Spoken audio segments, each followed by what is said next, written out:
va o'sha elektron platformalar orqali qabul qilish, ularga yechimlarni ham bevosita shu platformalar orqali taqdim etish hamda o'sha mana bugun yangi trendga chiqqan sun'iy intellekt masalalari oldimizda turibdi.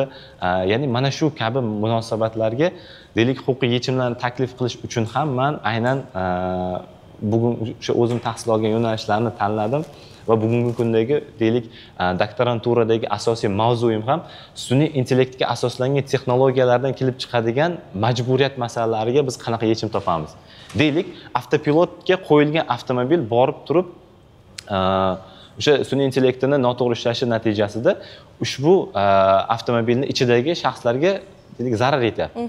Mana shunaqangi holatlarda kim bu yerda endi zararni qoplaydi? Deylik, o'sha avtomobil ishlab chiqaruvchi kompaniyami, sun'iy intellektga asos solgan kompaniyami yoki o'sha avtopilotni deylik software deydi, mana shu softni boshqaruvchi kompaniyami? Bu yerda kimning ustidan sudga murojaat qilish kerak degan savollar ham bor.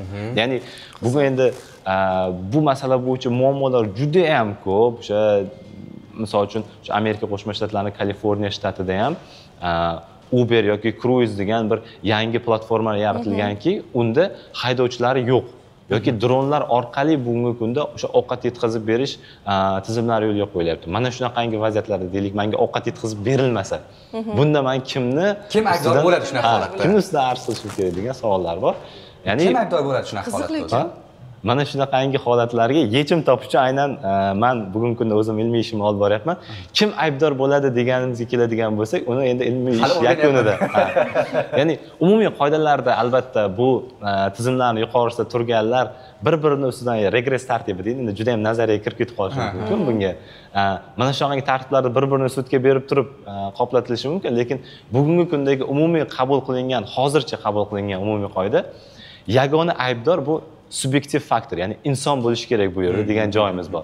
Chunki turli xil nazariyalar ilgari surilyapti. Sun'iy intellektga subyekt maqomini berishimiz kerakmi yoki buni raqamli shaxs sifatida e'tirof etishimiz kerakmi yoki yuridik shaxs maqomiga uni tushirishimiz kerakmi degan savollar bor. Lekin buni aniq shu nazariyalari bilan, olimlarning fikrlari bilan, bugungi tendensiyalar bilan isbotlab bermaguncha aniq yechim taklif qilishi imkoniyati yo'q. Shuning uchun hozircha aniq bir fikr yo'q bu bo'yicha. Nuriddin, juda ham tashabbuskor yoshlardan birisiz va davlat tomonidan yaratilayotgan imkoniyatlardan unumli